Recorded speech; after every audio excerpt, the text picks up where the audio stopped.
Abdullahi Xasan Dhaqaale waa qof muwaadin Soomaaliyeed oo ku nool dalka Sweden waxa uu murashax u yahay xildhibaan ka tirsan Midowga Yurub iminka ayuu qadka si toos ah Skype-ka uga jira wadanka Sweden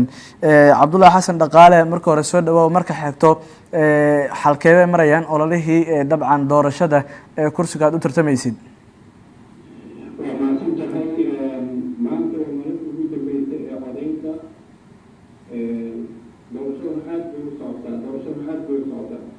waayahay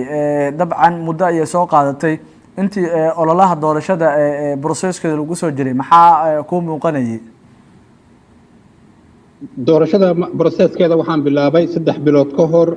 maalinta ka dambayso markii aan la kulmayay muwaadiniinta Soomaaliyeed iyo ajaanibta iyo Swedish ku nool wadankan Sweden markii aan tagay magaalooyin kala duwan waxaan dareemayay dadku inay diyaar u yihiin inay codeeyaan ayna aqlabiyada inta dadka badan maaragtay rabaan inay aniga iyo codeeyaan waana mid ay ugu dhiirigelisay ilaa maaragtay hadda inaan sii wado ilaa saacada ugu dambayso doorashada waayahay dabcan kursiga hadda aad u tartamaysid waa kursi dabcan Soomaali dabcan u gaar aheeno Midowga Yurub dabcan uu leeyahay ahmiyad noocee ayuu leeyahay in kursigaas loo tartamo dadka u faafaahii horta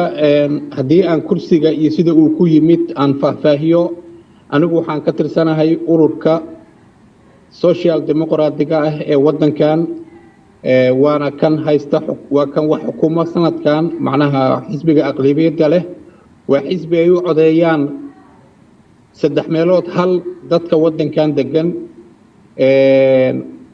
waxaan ka deganahay gobol la yiraahdo Sörmland oo dhaca maaragtay koonfurta magaalada Stockholm oo ah caasimadda wadankan Sweden gobolka ayaa ii soo sharxay inaan maaragtay ka qayb galo tartankan oo gobolka oo dhan oo ka kooban 9 degmo ayaa dhabarkayga taagan oo ii ogolaaday oo isku raacay inaan maaragtay noqdo musharaxa matala ee u tartama baarlamaanka Yurub kadib ayaan waxaan soo galay liiska ayaa la tartamayaa liiska ayaan waxaan ka soo galay nambarka 24aad waayahay marxaladaas ayaad ka soo martay ololahaaga doorashada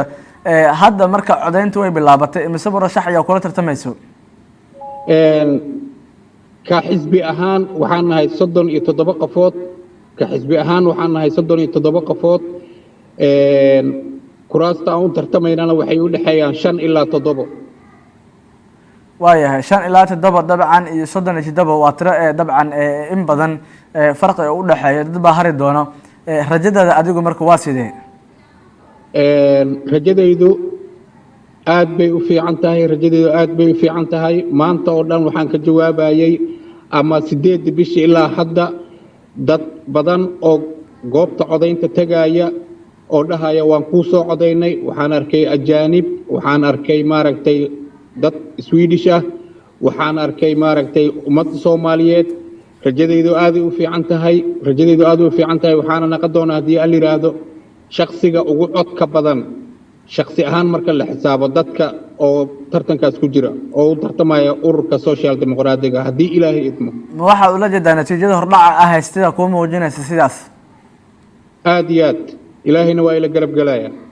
waayahay haddii booskaas ku soo baxdid bal filashadaada iyo waxqabadkaaga muxuu Soomaalida ahmiyad gaar u siin doonaa wax aad iyo aad u weyn sida aad ka warqabto waxaan noqon doonaa haddii ilaahay idmo ama aan hadda ogahay qofka ugu horeeyay oo Soomaali ah oo taga baarlamaanka Yurub sida aad ka warqabtana Yurub waxay ka mid tahay wadamada deeqda siiya Soomaaliya waxaana tagi doonaa halka deeqda laga siiyo